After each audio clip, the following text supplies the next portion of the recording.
40 qramdan. Əgər standartlı istəyirsinizsə, böyük qoğallar istəyirsinizsə, mən ortadan gördüm. Siz bütün paloskanı kəsirsiniz. Bütün paloskanı kəsəndə qoğallarınızın varaqları daha da çox olur.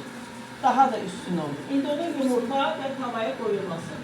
Biraz bunu eləyəndən sonra 10-15 dəqiqədə üstünü çox yox salafanladır və bu başlayıb buradadır kündəyə gəlməyə. Bizim vaxtımız olmadığına görə mən onu yerləşdirirəm. Çünki bu pişənə qədər bu dalı arxadakı olanlar kündəyə gələcək və qoğalı götürdük əlimizə. Gətiririk bunu tavaya qoymaq üçün. Əlimizdə bax biraz belə qoğalın belə varaqlarını, bax belə varaqlarını belə aralayırıq. Bax belə, gördünüz necə? Və yumurtanı buradan götürdük, bax belə çimdiririk bunu. Daha şotka ilə çəkmək yox. Bax belə qəşəng çəkdik.